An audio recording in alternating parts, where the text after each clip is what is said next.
22 জন। অন্যদিকে সুদানের সংঘাত বন্ধে তুরস্কের প্রচেষ্টাকে স্বাগত জানালো আরব আমিরাত। এবং সর্বশেষ জানিয়ে দেব, জয়শঙ্করের যুক্তরাষ্ট্র সফরে খালিস্তানপন্থীদের বিক্ষোভ। এতক্ষণ শুনছিলেন সংবাদ শিরোনাম, এবার বিস্তারিত। তবে তার আগে আমাদের চ্যানেলটি সাবস্ক্রাইব করুন এবং কমেন্ট করে জানিয়ে দিন আপনার মূল্যবান মতামত।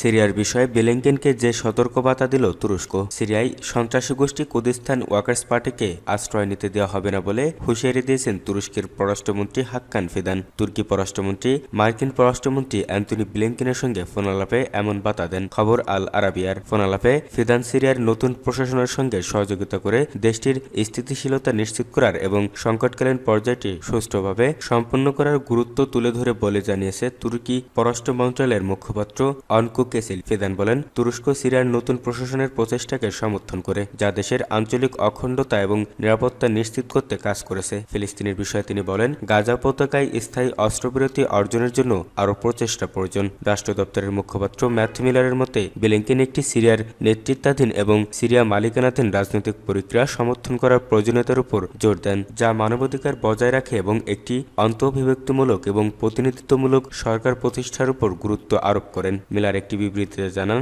ব্লিংকেন এবং ফিদান তাদের সাধারণ লক্ষ্য নিয়ে আলোচনা করেছেন, যা তুরস্ক এবং সিরিয়া উভয়ের নিরাপত্তা সুরক্ষিত রাখতে সন্ত্রাসবাদের হুমকি প্রতিরোধ করা।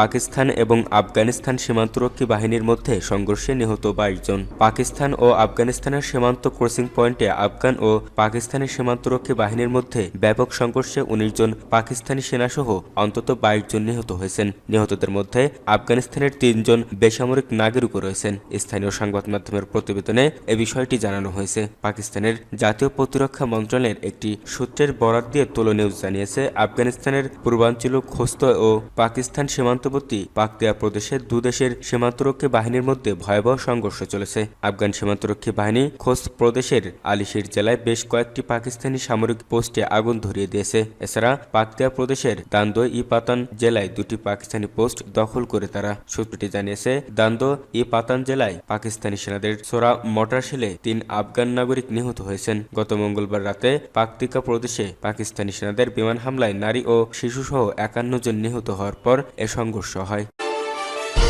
সুদানের সংঘাত বন্ধে তুরস্কের প্রচেষ্টাকে স্বাগত জানালো আরব আমিরাত। যুদ্ধে বিপর্যস্ত সুদানের চলমান সংকটের সমাধান খুঁজে বের করার জন্য তুরস্কের কূটনৈতিক প্রচেষ্টাকে স্বাগত জানিয়েছে সংযুক্ত আরব আমিরাত। এছাড়া এ বিষয়ে আশকারের সাথে সহযোগিতা ও সমন্বয় করার জন্য নিজেদের সমর্থন নিশ্চিত করেছেন। এক প্রতিবেদনে এ খবর দিয়েছে আনাদুলু এজেন্সি। আমিরাতের পররাষ্ট্র মন্ত্রণালয়ের এক বিবৃতিতে বলা হয়েছে, সংযুক্ত আরব আমিরাতের জন্য সুদানের চলমান সংকট সমাধানের জন্য ভ্রাতৃপ্রতিম তুরস্কের কূটনৈতিক প্রচেষ্টাকে স্বাগত জানায়। বিবৃতিতে বলা হয়, এই প্রচেষ্টা আঞ্চলিক শান্তি ও স্থিতিশীলতা প্রচারের তুরস্কের অবিচল প্রতিশ্রুতি প্রতিফলিত করে এবং আন্তর্জাতিক সম্পর্ক জোরদারে অবদান রাখে। সংযুক্ত আরব আমিরাতে সুদানে সংঘাতের অবসান ঘটাতে এবং সংকটের একটি ব্যাপক সমাধানের জন্য তুরস্কের প্রচেষ্টা এবং সমস্ত কূটনৈতিক উদ্যোগের সাথে সহযোগিতা ও সমন্বয় করার জন্য তার পূর্ণ প্রস্তুতির কথা নিশ্চিত করেছে। 2011 সালে দক্ষিণ সুদান আলাদা হয়ে যাওয়ার পর থেকে সুদানের অর্থনীতি বেশ চাপের মুখে রয়েছে। ওই বিচ্ছেদের ঘটনায় তেলের খনিগুলোর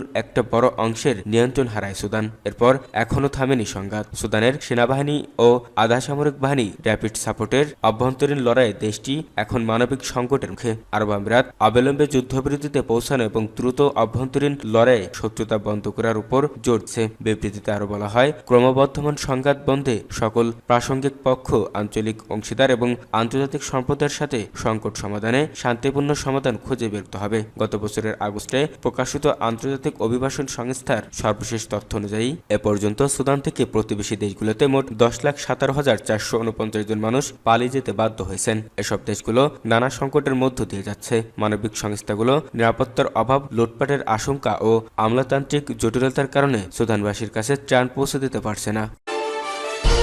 জয়শঙ্করের যুক্তরাষ্ট্র সফরে খালিস্তানপন্থীদের বিক্ষোভ। যুক্তরাষ্ট্রের 6 দিনের রাষ্ট্রীয় সফরে ভারতের পররাষ্ট্রমন্ত্রী এস জয়শঙ্কর মার্কিন যুক্তরাষ্ট্রের পররাষ্ট্রমন্ত্রী অ্যান্টনি ব্লিংকেন এবং জাতীয় নিরাপত্তা উপদেষ্টা জ্যাক সুলিভানের সঙ্গে দেখা করেছেন। বৈঠকের পর ওয়াশিংটনে খালিস্তানপন্থী বিক্ষোভ দেখা যায়। বিক্ষোভকারীরা প্রধানমন্ত্রী নরেন্দ্র মোদী সরকারের বৈশ্বিক হত্যাকাণ্ড এবং পশ্চিমা দেশগুলোতে শিখদের বিরুদ্ধে গুপ্তচর ভিত্তিক নেটওয়ার্ক পরিচালনা করার জন্য অভিযুক্ত করেছেন। ওয়াশিংটনে বিক্ষোভকারীরা শিখ কর্মীদের হত্যার জন্য নিষেধাজ্ঞা উপত্যকা এবং বিচার দাবি করার সময় মোদি বিরোধী স্লোগান দেয়। বিক্ষোভকারীরা অভিযোগ করে জয়শঙ্কর শিখ কর্মীদের লক্ষ্যবস্তু এবং বিচার বহিত হত্যাকাণ্ডগুলোকে সমর্থন করেছিলেন। তার সফরের মূল উদ্দেশ্য মূলত মোদি এবং শিল্পপতি গৌতম আদানির মধ্যে জোট রক্ষা করা। হিন্দুস্তান টাইমস অনুসারে যুক্তরাষ্ট্র সফরে ডোনাল্ড ট্রাম্প আমেরিকার প্রেসিডেন্টের চেয়ারে বসার আগে জয়শঙ্করের এই সফর অত্যন্ত তাৎপর্যপূর্ণ ভাবা হচ্ছে। এছাড়া ট্রাম্পের টিমের সঙ্গেও জয়শঙ্করের আলোচনা করতে পারেন বলে সূত্র জানিয়েছে। Jaishankar New York, Chicago, San Francisco, Seattle,